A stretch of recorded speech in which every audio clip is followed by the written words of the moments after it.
warahmatullahi wabarakatuh. Alhamdulillahirabbil alamin alladzi an'ama 'alaina bi ni'matil iman wal islam. Asyhadu an la ilaha illallah wahdahu la syarika lah wa asyhadu anna Muhammadan abduhu wa rasuluh. Allahumma shalli ala Muhammad wa ala ali Muhammad kama shallaita wa sallamta ala Ibrahim wa ala ali Ibrahim fil alamin innaka Hamidum Majid. Ittaqullaha haqqa tuqatih wa la tamutunna illa wa antum muslimun. Segenap jamaah Insyaallah rahmani wa rahmatullah. Terus kita bersyukur kepada Allah yang telah memberikan kepada kita kesempatan untuk menggunakan sisa usia kita dalam rangka ketaatan kepada Allah Subhanahu wa taala. Dibuktikan oleh Allah hari ini di siang hari ini menjelang sambil menunggu waktu asar, kita masih diberikan keistiqomahan oleh Allah, kekuatan oleh Allah untuk meninggalkan sementara aktivitas dunia kita agar kita paham tentang agama. Dan insya Allah di siang hari ini kita akan mencoba membedah gimana kalau seorang ada suami itu mengatakan kepada istrinya, mulai detik ini saya kamu talak 3, atau kamu saya talak, kamu saya talak, kamu saya talak. Apakah si istri ini bisa dinikahi tanpa akad baru, atau bisa dinikahi asalkan harus nikah dengan orang lain? Kita akan bahas. Ibu yang dirahmati oleh Allah Subhanahu wa taala, di kajian An-Nisa ya, pertama iddah di sini, talak di An-Nisa. Sekarang kita kembali ke Al-Hasna, kita kembali mengulang tentang talak. Itu ada 2 macam. Ya, ada namanya talak roj'i dan ada namanya talak ba'in. Ba'in pakai hamzah bukan pakai ain, ba'in. Apa itu talak roj'i? Talak roj'i adalah talak yang masih bisa kembali ketika masa iddah tanpa harus dengan akad baru atau membuat pernikahan yang baru. Ini namanya talak roj'i. Asalkan dinikahi istrinya tersebut dalam masa-masa menghabiskan masa iddah. Tapi kalau masa iddah sudah selesai, tidak ada bisa balik lagi untuk nikah kembali kecuali dengan nikah yang baru. Makanya agama mengajarkan kepada kita, ketika seorang istri dikatakan kamu saya cerai, maka si istri jangan sekali-kali meninggalkan rumah suaminya kecuali dia harus melaksanakan masa iddah lamanya 4 bulan 10 hari. Kalau dia dalam keadaan suci atau dalam keadaan sedang haid. Tapi kalau seandainya dia dalam keadaan sedang hamil, sedang mengandung, maka masa iddahnya ketika bayinya itu terlahirkan ke dunia. Ini talak roj'i. Jadi saya ulangi lagi, talak roj'i, talak yang masih bisa nikah lagi tanpa harus akad baru atau melamar pakai pernikahan yang baru. Loh, kenapa kok bisa seperti itu? Karena talak roj'i itu adalah seorang istri tidak meninggalkan rumah suaminya, dia masih dinafkahi oleh suaminya. Nafkah lahir masih dikasih oleh suaminya, dan nafkah untuk mendapatkan tempat tinggal pun masih berhak. Sampai 4 bulan 10 hari dia harus keluar dari rumahnya. Kenapa Allah Subhanahu wa taala melarang seorang istri yang baru ditalak oleh suaminya langsung keluar? Kenapa? Karena Allah kepengen di masa dia menjalankan masa iddah 4 bulan 10 hari, diharapkan ada benih-benih muncul lagi. Ya, cinta suami kepada istrinya. Mungkin istrinya rajin sholat, rajin minta petunjuk oleh Allah. Ternyata Allah betul-betul langsung menghilangkan pelet yang ada di otak suaminya. Ya, bisa jadi, Bu. Makanya baru 2 bulan, bukan 2 bulan lah, baru 4 bulan, hampir 10 hari lagi suaminya sudah habis. Kata suaminya, ya Allah, saya nyambung apa enggak ya? Kalau mau nyambung sekarang enak nih, tinggal istri saya suruh ngobrol bareng, tidur lagi sama-sama, sudah nikah, sudah bersatu lagi. Tapi kalau sudah 10 hari lewat, 4 bulan 10 hari, dia sudah keluar dari rumah, saya repot lagi. Saya cinta kepada istri saya lagi, saya harus ngomong kepada bapaknya, kepada ibunya, saya harus beli mahar lagi, saya harus pakai akad baru lagi. Ini gimana? Istighfar suaminya. Ya, mungkin doa dari istrinya, alhamdulillah, besok mau selesai masa iddahnya. 4 bulan 9 hari besok selesai. Ini si istri rajin sholat, bangun malam luar biasa. Subuh-subuhnya bilang, maafkan saya. Kamu tahu saya sudah hitung-hitung besok kamu selesai masa idahnya. Tapi alhamdulillah Allah memberikan petunjuk ke saya. Ternyata selama ini saya itu diguna-guna. Misalkan selama ini saya diobatin oleh orang bertanggung jawab. Terus gimana Pak? Papa masih cinta kamu. Ya. Nikah lagi nggak usah. Kata seputus apa? Kamu masih proses masa idah setengah hari lagi.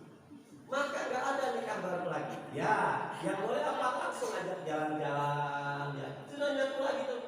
Jangan itu lagi. Ini namanya talak raj'i. Yang kedua ada yang namanya talak bain. Ya. Ini talak yang tidak bisa kembali, melainkan istri harus menikah lagi.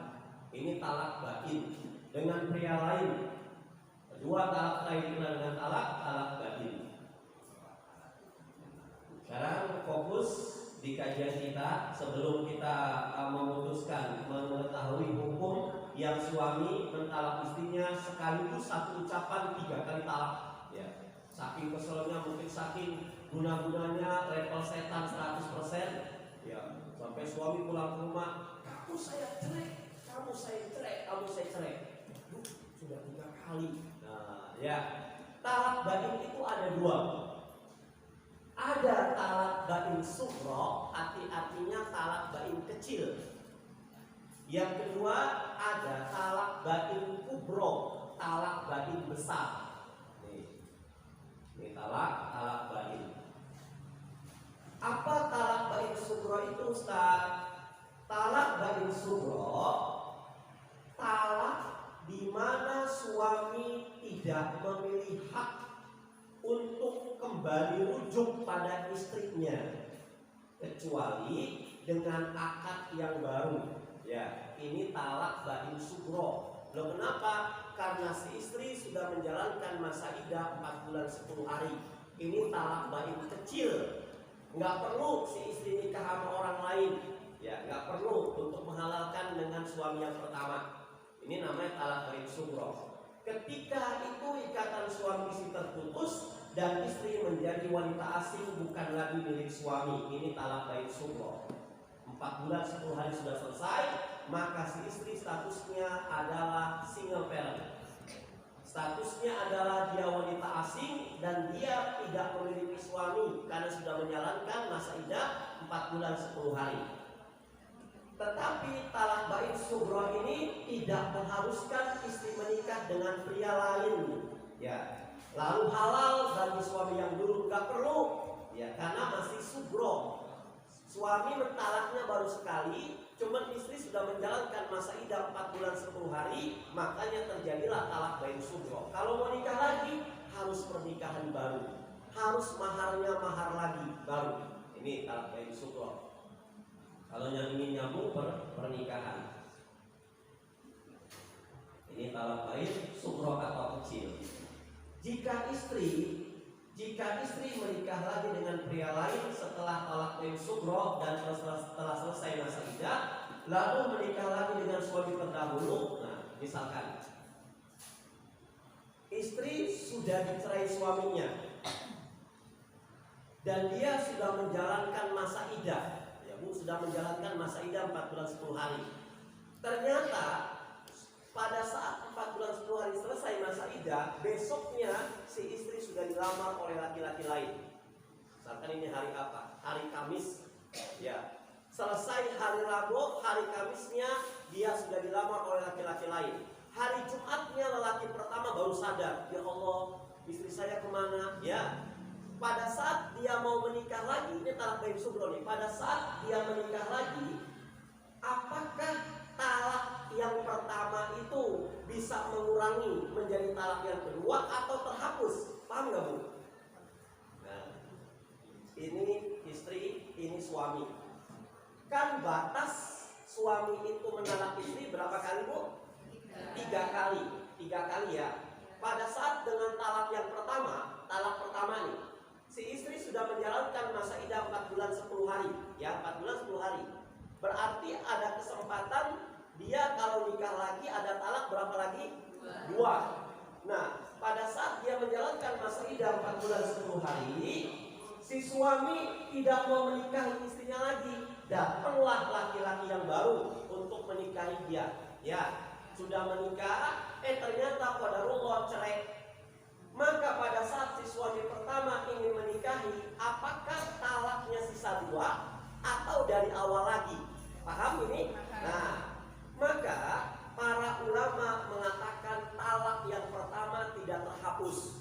Walaupun dia menikah lagi setelah dinikahi oleh laki-laki lain, karena dengan istri pertama adalah istri yang dia sudah pernah menikahi, maka talak yang pertama itu masih terhitung oleh agama. Dia berkesempatan menalak istrinya kalau memang terjadi apa-apa 2, ya. Jadi nggak terhapus talak pertama. Bukan berarti dia sudah dinetralkan dengan laki-laki lain. Apakah kembali ke awal, Ustaz? Tidak kembali ke awal. Nah, kecuali kalau seandainya si istri dan si suami ini dulunya bukan orang Islam menikah. Ya, ternyata si suaminya menceraikan istrinya karena istrinya itu tidak mau diajak untuk menjadi seorang muslimah, diceraikanlah istrinya. Ya. Setelah si suami ini menikah dengan perempuan lain yang muslimah, terjadilah perceraian. Mendengar setelah cerai, istri yang pertama yang dulu tidak diajak untuk menjadi seorang muslimah, sekarang sudah menjadi seorang muslimah dan masih single. Maka saat si suami yang sudah muslimah, yang sudah muslim ini sudah mualaf masuk Islam, dia menikahi wanita pertama yang tadinya bukan Islam menjadi muslim, maka kata agama talaknya kembali netral. Paham ya Bu? Ini ya. Jadi tidak terhapus karena apa? Ada qaul atau perkataan dari salah seorang khulafaur rasyidin. Ini bukan kasus yang non muslim, ini kasus yang orang Islam yang tadi. Kata Umar bin Khattab dikatakan hiya indahu ala ma baqa. Setelah dia menikah dengan laki-laki lain kemudian dicerai, padahal pertama diceraikan oleh kamu, laki-laki kedua juga menceraikan lagi. Kalau kamu sebagai laki-laki pertamanya itu ingin merujuk lagi kepada dia, tetap talak pertama tidak terhapus. Sisa talak kamu untuk mentalak istri yang pertama ini tinggal 2. Jadi nggak terhapus kecuali kalau seandainya dia non muslim dulu. Saya lanjut Bu. Ya. Ada pertanyaan, kapan sih jatuh talak bain sugro? Yang pertama, talak bain sugro. Ingat, talak bain sugro itu adalah talak si istri sudah menjalankan masa iddah, si suami mau nikah lagi harus ada akad baru, itu kuncinya. Masa iddah selesai 14 hari atau istrinya sudah melahirkan, si suami mau nikah dia lagi, nggak bisa dengan mudah, harus beli mahar lagi, harus ada pengantinan lagi, harus ada perayaan walimatul nus lagi.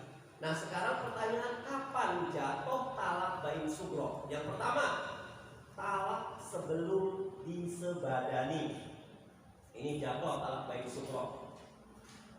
Gimana? Jika saat malam pertama suami punten belum sempat menyebadani istrinya, lantas ia ceraikan istrinya Bu, belum disentuh langsung diceraikan, maka jatuhlah talak yang disebut talak bain sugro.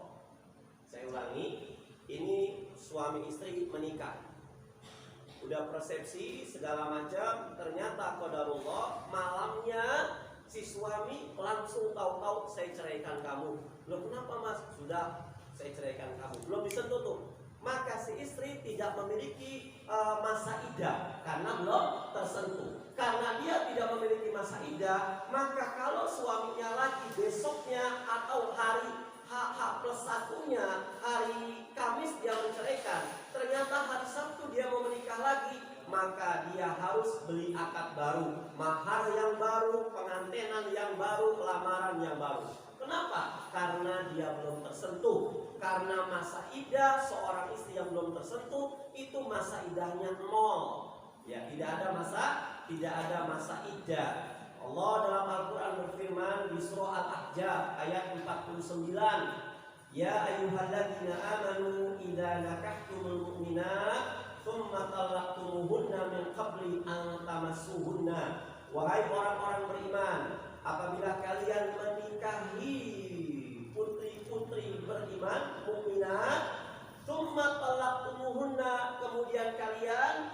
menceraikannya min qabli an tamassuha, padahal kalian sama sekali belum pernah menyentuhnya, fama lakum alaihinna min iddah ta'tadunaha, maka seorang istri yang belum disentuh saat itu dia tidak memiliki masa iddah.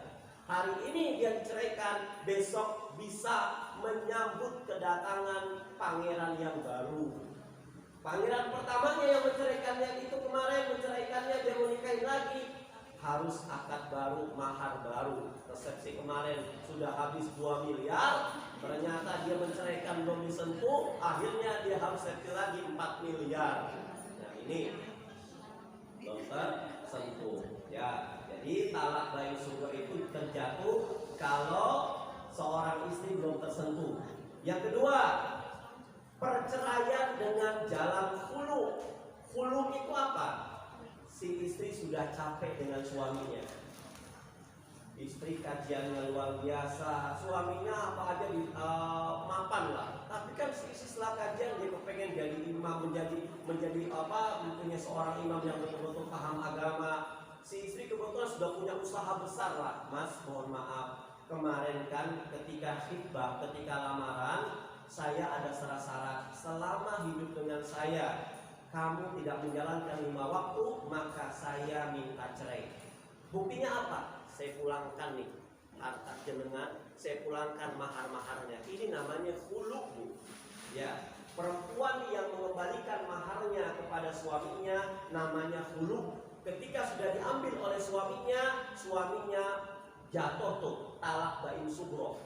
Besoknya berubah pikiran, Bu, iyalah saya tobat lah, saya mau nikah lagi sama kamu, pokoknya saya mau sholat, mau ngaji segala macam. Terus gimana? Ya nikah, harus nikah baru, akadnya baru, maharnya baru lagi, resepsinya baru lagi. Karena apa?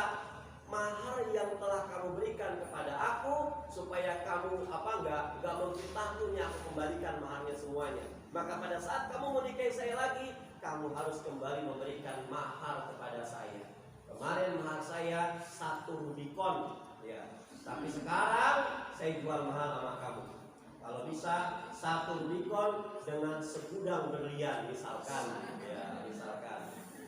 Perceraian dengan jalan khulu. Yang ketiga, berbagai bentuk perceraian dengan jalan ilah. Ilah itu apa? Cerai karena aib atau ada bahaya. Rasulullah SAW pernah suatu hari menikahi seorang anak kepala suku. Anak kepala suku, dia bicaranya betul-betul tinggi lah. Insya Allah anak saya sempurna, gak ada latar belakang penyakit begini. Pada saat Rasulullah sudah menikahi anak kepala suku ini, pada saat malam dia membuka bajunya, ada cacat di punggungnya. Kata Rasulullah, kamu, ayahmu dan ibumu telah berdusta kepadaku. Maka saat ini aku akan ceraikan kamu dan aku akan kembalikan ke rumah orang tua kamu. Ini namanya cerai dengan cara ilah. Ya, ilah. Ilah itu karena ada aib. Nah, kalau si suami itu menceraikan karena ada aib atau cacat, dia mau balik lagi, maka dia harus melakukan akad baru. Nikahnya nikah baru lagi, resepsi baru lagi.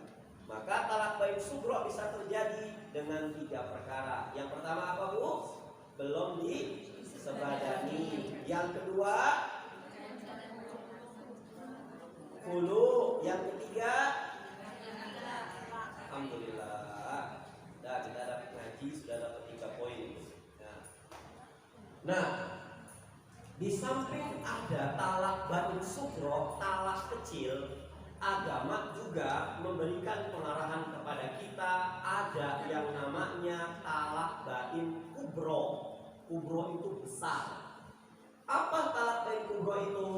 Di mana mantan suami bisa kembali ke mantan istri, namun harus diselangi pernikahan mantan istri dengan pria lain. Ini namanya talak bain kubro. Karena apa? Karena si suami sudah menceraikan istri pertamanya 3 kali perceraian. Cerai, nikah, cerai, nikah, cerai. Maka kalau mau nikah lagi harus dengan dihadirkan laki-laki yang baru yang sudah menikah dengan mantan istrinya dan harus disebadani dengan pria lain baru jadi halal. Itu pun kalau mau diceraikan. Ternyata suami yang kedua bilang, enggak lah, orang saya mapan segala-galanya punya, dan istri saya cantik, manut diatur, sampai kapanpun saya akan mempertahankan istri ini. Suami yang pertama manjun gigit jari. Ya, ini talak bain kubro. Jadi pernikahan tersebut tidak dibuat-buat. Yang tadi seperti saya ceritakan, mentang-mentang si suami pertama mau kembali lagi sama istrinya, dia membeli laki-laki lain. Mas, kamu mau uang nggak 50 juta? Mau pak. Tapi nanti pakai uang 50 juta itu menghibah mantan istri saya. Tapi ingat, jangan didiburi, nggak boleh. Ya, ini namanya nikah muhalil, menghalalkan segala cara agar mantan suami pertama bisa menikahi, tapi dengan syarat itu nggak boleh. Kalau memang mau menikah istri pertamanya dan bisa menjadi halal, istri suami pertama bisa masuk, maka suami yang kedua ini harus menidurinya, ya, meninakbobokannya. Talak bain kubro. Sekarang kita masuk ke talak bain kubro. Talak bain kubro itu ada dua syarat agar suami pertama bisa kembali pada mantan istrinya. Ini diperinci lagi. Apa syaratnya sih supaya suami yang sudah mentalak bain kubro itu bisa kembali? Syarat pertamanya apa tadi Bu? Mantan istri harus menikah dengan laki-laki lain dengan pernikahan yang sah, bukan pernikahan yang dibuat-buat, ya. Atau nikah dibuat-buat namanya nikah apa? Nikah muhalil. Suami kedua sengaja menikahi mantan istri supaya dia halal kembali pada suami pertama, tetapi tidak disebadani. Ini namanya nikah dibuat-buat. Padahal mantan istri itu harus nikah dan betul-betul ditiduri oleh suami kedua. Setelah cerai, syarat kedua apa? Mantan istri sudah disebadani oleh suami kedua sebelum berpisah dan kembali pada suami pertama. Ustaz, kalau seandainya suami pertama ini suami kedua ini menikahi dia, tapi qadarullah ternyata suami keduanya ini meninggal belum menyentuh istri pertamanya, maka batal nikah muhalilnya. Harus dia menunggu pria ketiga untuk menikahi istri yang pertama lagi. Karena kan sunatnya apa? Ya kan? Makanya Masya Allah, saya jadi laki-laki harus banyak bersyukur sebelum duka itu datang, ya. Baru terasa kalau sudah tiada. Kata siapa? Roma Irama. Ya, Masya Allah. Rasulullah SAW ini menceritakan pernah terjadi talak bain di antara para sahabat dan istrinya. Anna imra'atan Rifa'ah al-Qurazi ja'at ila Rasulullah SAW. Suatu ketika Rasulullah sedang diam, istri seorang sahabat namanya Rifa'at al-Qurazi menemui Nabi SAW. Apa kata istrinya? Fakultu ya Rasulullah, aku adalah istri Rifa'at, istri sahabatku ya Rasulullah SAW. Talaqani fabatha talaqi. Rifa'at itu pernah mentalak aku ya Rasulullah. Ya. Kemudian setelah mentalakku dengan talak pertama, aku menjalani masa iddahku 4 bulan 10 hari. Ya. Masa iddahku 4 bulan 10 hari. Dia sudah ditalak 3 oleh suami pertamanya. Nah, si istri yang pertama ini bilang, wa innama ma'ahu mithul khutbah. Tetapi ya Rasulullah, ini kalau bicara ilmu sama Rasulullah juga bisa vulgar. Tetapi ya Rasulullah, ketika aku sudah ditalak sama Rifa'at dengan talak 3, cerai, nikah, akhirnya talak 3, kan harus nikah lagi. Datanglah ini suami yang kedua. Suami kedua ini ya Rasulullah, dia itu ma'ahu mithul khutbah. Dia itu seperti hudbatus saub, ya, seperti ujung kain. Ujung kain bukan lemah, mohon maaf ya Bu, letoy, ya kan? Itu bahasa kerennya tuh, Masya Allah, bahasa hadisnya. Terus gimana? aku kepengen balik lagi dengan suami pertama ya Rasulullah. Ini istrinya yang bilang. Kata Rasulullah SAW, la yaluku musyanaka wa tutya musnanahu. Gak bisa. Kamu harus kamu harus menikahi dengan madu kamu yang baru, dia juga harus menikah dengan madunya yang baru kau bisa nyambung lagi. Masalah gitu, intinya gitu. Kalau kamu mau kembali kepada rifa'ah, kamu harus nikah lagi, maka bisa selesai. Kalau yang suami kedua itu belum menceraikan, dia nggak bisa. Si istri udah nggak puas segala macam, suaminya pertama nggak menceraikan, nggak bisa. Suami ini punya hak veto, ceraikan atau tidaknya ini standing pionirnya adalah suami. Ustadz, suami saya sampai detik ini dia itu pengebor Pertamina di New Zealand misalkan, dan ada berita 10 orang pengebor minyak di New Zealand itu meninggal dunia, tidak ada 10 yang selamat. Tapi nggak ada kabarnya Ustadz.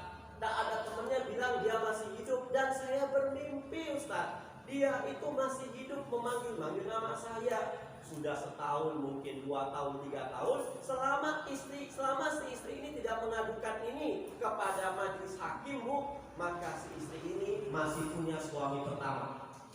Kalau si istri ini pecicilan misalkan, ya lah, suami saya sudah 4 bulan gak nikahi saya, nggak ada berita segala macam, gini bla segala macam, majelis hakim memutuskan cerai. Tapi kalau belum mengadukan ke majelis hakim, dia dengan spontanitas saja ngambil orang kampung atau ustadz kampung dibayar sama dia, suruh menikahkan dengan pria yang baru. Pada saat dia sudah menikah, KUA belum resmi untuk memutuskan. Besoknya suami pertama yang dianggap meninggal datang dengan hidung ada kapasnya misalkan. Enggak, benar-benar sehat. Waalaikumsalam. Ma, dibuka laki-laki lain. Saat itu yang paling menang adalah laki-laki pertama. Laki-laki kedua keluar. Makanya kalau ada perselisihan seperti ini 2-3 tahun kalau belum mengadukan kepada wali hakim, qadhi hakim di satu negeri gak bisa. Nah, sementara wali hakim kita yang resmi siapa? Kementerian Agama.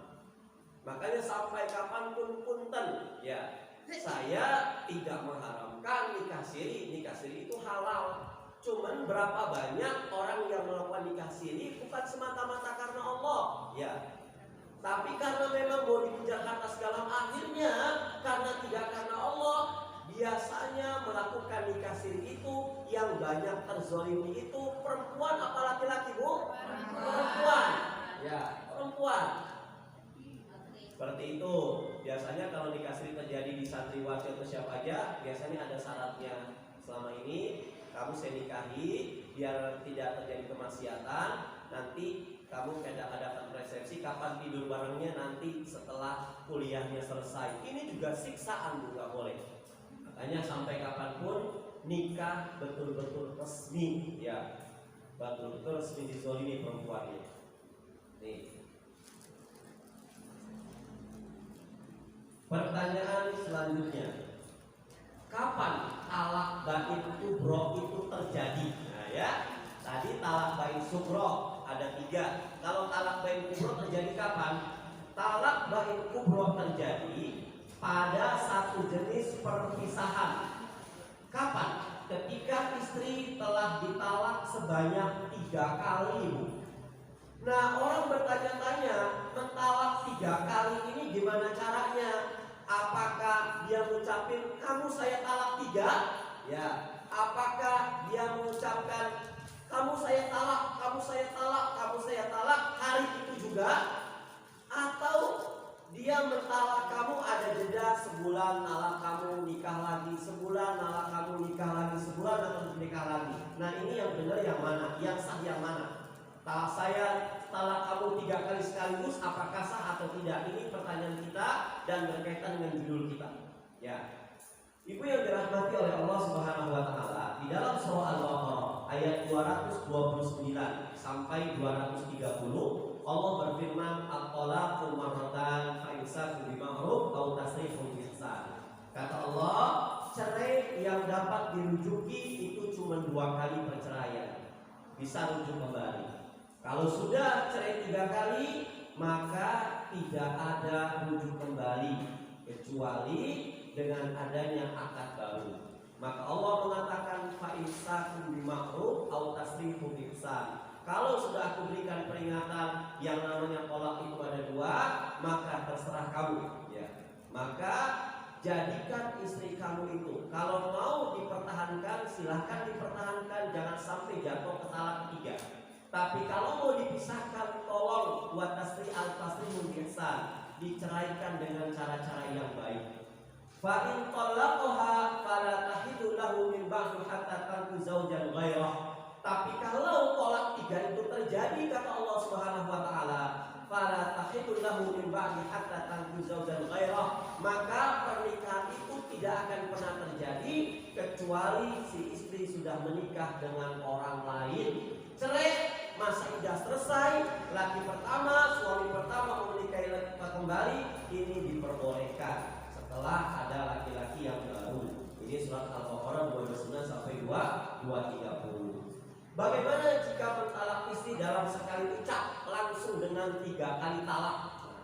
Ini kasus yang mungkin pernah kita jumpai. Ada seorang suami yang langsung mentalak istrinya dengan ucapan, saya talak kamu 3 kali lah, biar nggak repot-repot. Atau dia saat itu berdiri di hadapan istrinya, kamu saya talak. Ma, kamu saya talak. Hei, kamu saya talak 3 kali. Nah, masalah ini diperselisihkan oleh para ulama-ulama yang rajih.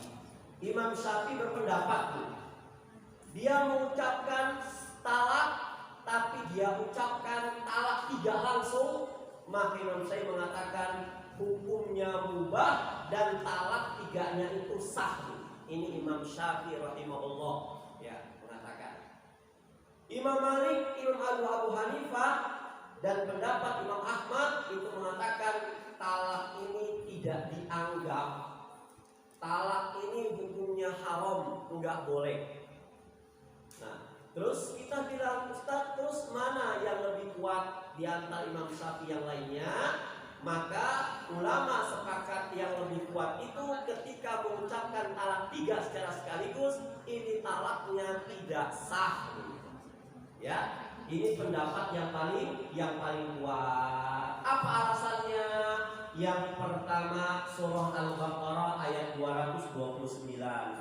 At-talaqu marratan, tolak itu ada 2, yang tadi ayatnya tadi, dan dilakukan di waktu yang berbeda, dalam kondisi yang berbeda, tidak sekaligus. Maka inilah yang menjadi pendapat terkuat oleh para imam yang mengatakan mengucapkan talak 3 sekaligus tidak sah. Pendapat terkuat. Dalilnya apa? Al-Baqarah 229. Nah, misalkan kok nggak sah gimana Ustaz? Coba ibu-ibu silakan beristighfar 1000 kali. Ibu langsung bilang istighfar 1000 kali. Sudah sah? Ya kan? Atau astagfirullahaladzim, astagfirullah. Sama nggak Bu? Istighfar 1000 kali. Ada perintah istighfar 1000 kali, ibu semua mengucapkan istighfar 1000 kali. Atau dengan astagfirullah sampai 1000 kali. Ada perbedaan nggak? Ada, ya. Maka para ulama mengatakan sama seperti seseorang mentalak istrinya 3 kali, seperti engkau berzikir subhanallah 1000 kali. Subhanallah 1000 kali. Udah.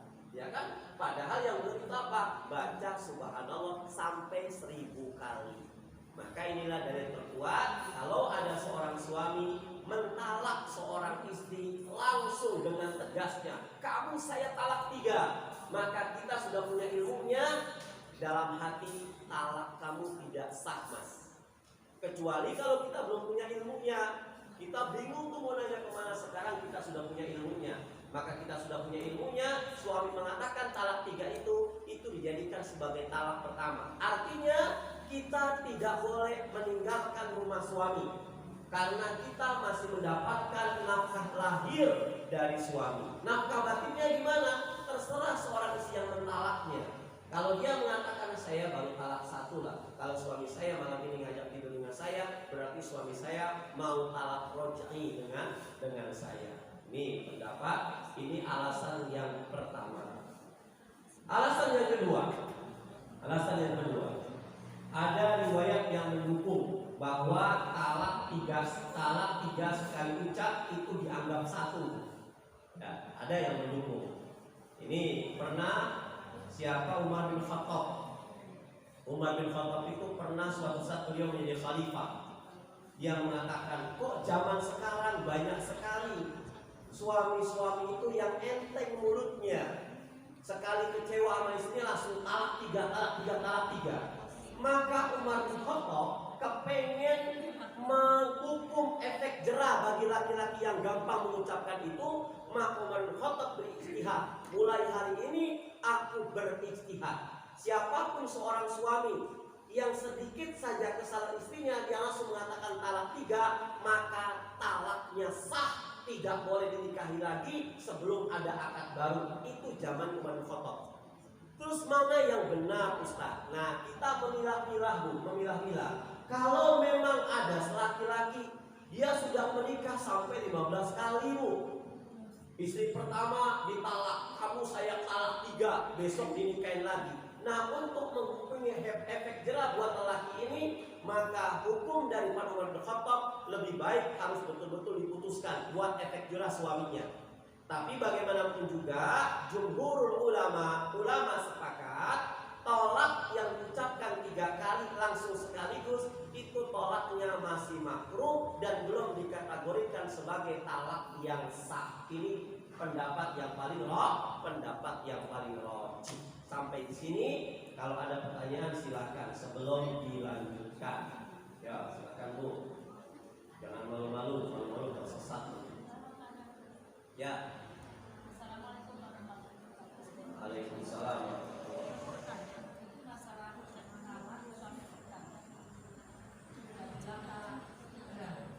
Suami sudah mentalak? Ya, dalam kondisi berbeda, dalam waktu yang berbeda. Ya. Nah, itu kalau istri itu kembali kepada suami utama tapi tidak melalui nikah dan suami lain lagi, berarti nikahnya dengan suami utama itu hukumnya bagaimana? Ya. Dalam kitab Bidayatul Mustahid wa Nihayatul Muqtasid dikatakan pernikahan itu pernikahan yang tidak sah, alias selama dia melakukan pernikahan dia telah melakukan perzinahan. Ya, kayak gitu. Seperti itu. Ada yang namanya cerai gaib, Bu. Cerai gaib itu gimana? Yang tadi saya ceritakan tadi. Suaminya kok nggak nampak-nampak, sudah 1 tahun nggak ada kabar, 2 tahun nggak ada kabar, 3 tahun nggak ada kabar.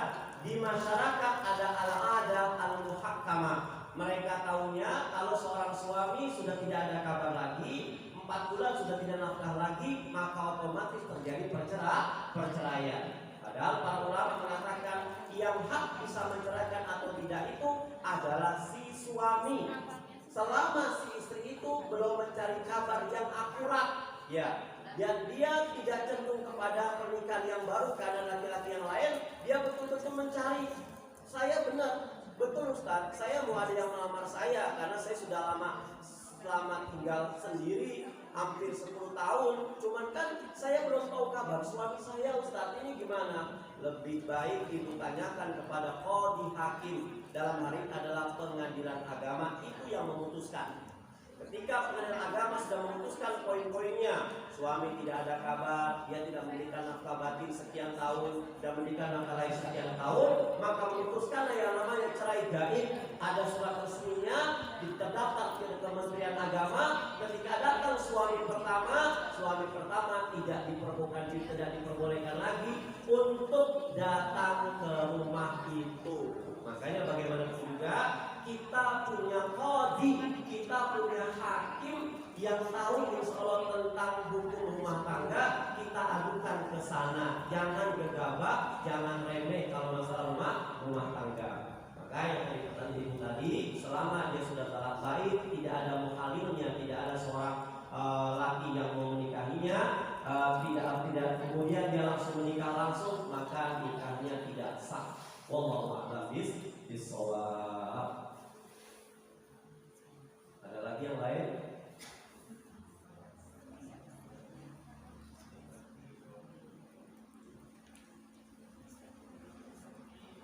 Ustaz, itu mentalak ada syarat-syaratnya enggak? Ya ada syarat-syaratnya mentalak itu.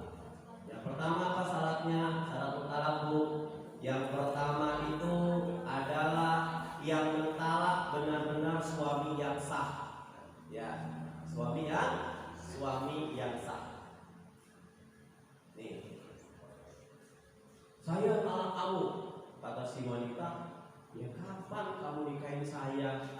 Ya gak pernah persepsi, tahu-tahu talak yang gak sah talaknya. Dari Amr bin Shu'aib, dari ayahnya, dari kakeknya, Rasulullah SAW mengatakan la nadru li Adam fima la yamlik wa la iqalahu fima la yamlik wa la qalaqalahu fima la yamlik. Tidak ada nazar bagi anak Adam pada sesuatu yang bukan miliknya. Tidak ada nazar. Misalkan Bun, kalau kamu bisa mencarikan ini, padahal bukan barangnya, mencarikan kalung ini, saya bernazar akan memberikan kamu upah. Padahal ini kalung bukan punya dia, tapi punya orang lain, ini nggak boleh. Jadi nazar juga harus hati-hati Bu. Kalau nazarnya itu tidak syar'i, nggak boleh. Ustaz, saya akan berpuasa 3 hari berturut-turut, nyambung, tidak akan buka. Kalau toh pas buka maghrib, saya hanya minum air, udah gitu puasa lagi malamnya. Ini puasa wisol namanya. Maka tidak boleh. Nazar itu harus yang baik-baik. Ya, nazar nggak boleh yang tidak baik. Kalau nazar yang tidak baik, nazarnya itu tertolak. Nih, jadi orang kalau mau mentalak seorang wanita, ya yang harus benar-benar istri sahnya, bukan istri yang lainnya. Kemudian tidak ada membebaskan budak pada budak yang bukan miliknya. Rasul bilang, ada seseorang bilang saya bebaskan kamu, padahal ini budak bukan punya dia, maka pembebasannya tidak sah. Dan tidak ada talak pada sesuatu yang bukan miliknya. Jadi syarat pertama agar talak itu jatuh, talak itu terjadi, suami yang mentalak itu adalah benar-benar adalah suami yang sah. Kemudian yang kedua, yang mengucapkan talak itu telah baligh, telah dewasa.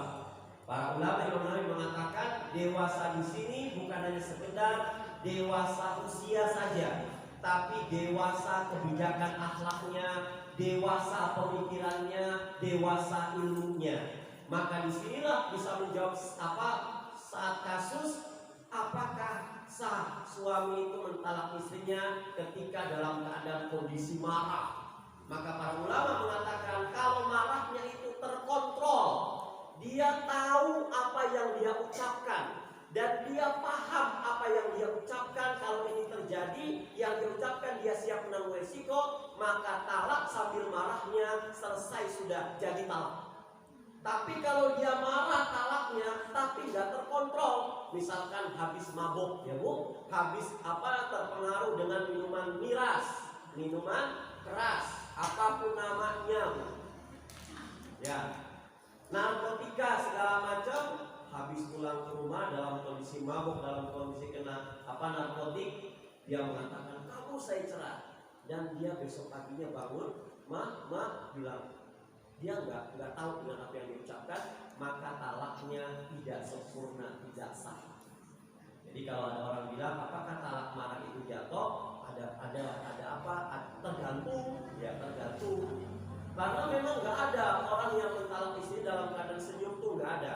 Mama sini, hari ini mama, ayah atau papa cerai, nggak ada. Di mana-mana orang menceraikan istri dengan kondisi marah, ya. Dalam hadis Rasulullah SAW mengatakan rufi al-qalam antarasa. Rufi al-qalam, pulpen ini diangkat. Artinya malaikat raqib dan malaikat atid ya mencatat amal kebaikan dan mencatat amal kejahatan, itu tidak menulis dia dapat pahala atau tidak. Kepada siapa? an-naim hatta yastayqadha. Orang yang tidur sampai dia bangun. Jadi orang yang tidur itu kalau subuhnya kebablasan tuh, ya. Kalau subuhnya kebablasan, dia bangun sudah jam 6, maka ada dua ulama yang berpendapat. Ulama pertama mengatakan dengan hadis ini, mengatakan maka saat itu, hari itu dia telah mendapatkan keringanan untuk tidak sholat subuh. Ya, apa hadisnya ini? Dia masih tidur kok dalam kondisi azan. Bangunnya kapan? Jam 6 atau bangun jam setengah 8 atau bangun jam 1. Ini tidur apa modal? Bangun jam 6 atau jam 7. Kamu dengar azan enggak? Enggak Ustaz sama sekali. Handphone saya berdiri enggak kedengeran Ustaz, saking capeknya. Pada saat dia jam 9, maka hadis ini mengatakan Allah tidak mencatat baik dan buruknya kamu di subuh hari ini, bahkan keringanan buat kamu. Ini pendapat pertama. Pendapat yang kedua, dalam kitab Fiqh Sunnah Said Sabiq, saya pernah menceritakan kisah ini. Rasul itu pernah suatu hari kesiangan bangun subuhnya. Ketika habis dakwah menyebarkan agama Islam dengan Bilal bin Rabah, dengan Hanzalah, dengan para sahabat, Rasul transit di sebuah tempat, dibangunlah sebuah masjid. Masjid dibangun, langsung saat itu sudah hampir tengah malam lah. Rasul bilang, wahai sahabat-sahabatku, sekarang kamu tidur. Aku malu kalau aku sebagai Nabi dan Rasul pemimpin kalian, aku tidur dulu, aku malu.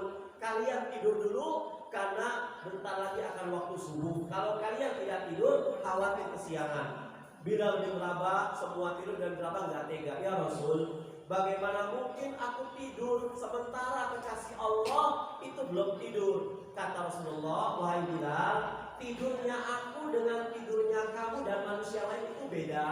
Tidurnya si muklis, tidurnya ibu, tidurnya para sahabat, matanya tidur, hatinya ngantuk. Ya, tapi Rasulullah SAW matanya tidur, mata hatinya tidak tidur. Rasulullah SAW. Bilal tetap gak mau tidur. Akhirnya Rasul tidur duluan. Bilal tidur, ternyata mereka bangun sudah lepas waktu syuruk. Kata Rasulullah, wailaka ya Bilal, wahai Bilal, celaka kamu. Kenapa ya Rasulullah? Kita kesiangan. Terus gimana ya Rasul? Ambil wudhu, kemudian kumandangkan azan, nggak pakai speaker tentunya, langsung iqamah, kita sholat subuh. Nah, ulama yang berpendapat ini namanya sholat subuh qadha. Ini pendapat pertama. Mana yang benar Ustaz? Insya Allah dua-duanya benar dan dijalankan oleh Rasulullah SAW. Maka siapapun yang tertidur pulas sampai dia melewati waktu zuhur, asar, maghrib, isya, subuh baru bangun bu, maka zuhur, asar, maghrib, isanya dinilai rukhsah oleh Allah Subhanahu Wa Taala, keringanan dari Allah Subhanahu Wa Taala. Kecuali dia mendengar azan, nantilah 5 menit lagi. Nantilah nyala lagi alarm, nanti 5 menit lagi. Ternyata kesiangan, maka buat orang ini adalah hamba yang lalai. Fawailul lil musallin, tercatat dia hari ini tidak melaksanakan sholat subuh karena sengaja. Ya, nih. Kemudian wa'ani mubtala hatta yabqa. Orang yang hilang ingatan sampai kembali ingatannya. Ya. Sholat Allahu Akbar, ternyata punten dia ayat atau epilepsi. Ya, orang epilepsi kan udah ingatannya kacau. Saat itu sholatnya batal, puasanya batal. Ya, maka pada saat itu misalkan dia epilepsi atau pingsan sampai maghrib, ya, sampai maghrib, maka saat itu dia tidak melakukan puasa. Harus diqadha di tempat yang lain. Kalau sholat, ya dia bisa untuk melepaskan semuanya. Ini. Kemudian wa an-shabi hatta yakbar, anak kecil sampai dia besar. Jadi anak kecil itu nggak ada pahala dan dosa. Ketika dia melakukan sholat belum balik, yang dapat pahala siapa? Ibunya, orang tuanya. Ya. Tapi pada saat dia sudah besar, maka semua adalah urusan dia sendiri. Selama orang tuanya itu sudah mendakwahkan anaknya suruh sholat, suruh tutup aurat, tapi ternyata anaknya nggak mau sholat, nggak mau tutup aurat, maka orang tuanya tidak akan menanggung beban dosa anaknya. Makanya kita ralat kalau ada yang mengatakan istri itu swarga manut neraka katut bu. Dalam Islam tidak ada seorang hamba yang memikul beban dosa hamba yang lain, itu nggak ada. Ada waziratun wizra ukhra. Ya. Kapan Ustaz? Saya seorang suami bilang kepada anak-anak, nak sholat. Ya, sholat kamu sampai nauzubillah, sampai dia berumah tangga, sudah pisah dengan ayahnya, dia tetap nggak mau sholat. Maka pada saat ayahnya meninggal, anaknya meninggal, dia bertemu di mahkamah Allah Subhanahu wa taala, maka si ayah tidak bisa ikut-ikutan anaknya. Anaknya bilang, saya punya ayah ahli ibadah, ahli sholat, tapi kenapa saya nggak sholat? Saya nuntut ayah saya. Kata Allah, nggak bisa, ayah kamu sudah berdakwah. Begitu juga suami yang mendakwahkan istrinya. Ma tutup aurat, ma sodako, ma jaga pandangan, ma jaga bicara, sholat segala macam. Istrinya ngeyel, maka pada saat mereka berdua bertemu dengan Allah di Qadirul Jalil, istrinya nuntut suaminya, ya Allah, suami saya ahli ibadah, betul, ahli masjid, betul ya Allah, ahli baca Quran, betul ya Allah. Kenapa dia masuk surga, saya nggak masuk surga? Saya nuntut. Kata Allah, nggak bisa, karena suami itu sering mengingatkan kamu. Maka swarga manut neraka katut itu buat siapa? Buat suami yang tidak pernah berdakwah kepada istrinya. Buat istri, ibu yang tidak pernah berdakwah kepada anaknya, maka masuk swarga manut neraka katut. Yang terakhir, yang ketiga, syarat tolak itu adalah apa? Yang mentalak adalah orang yang berakal. Orang yang tidak berakal itu tidak boleh mentalak.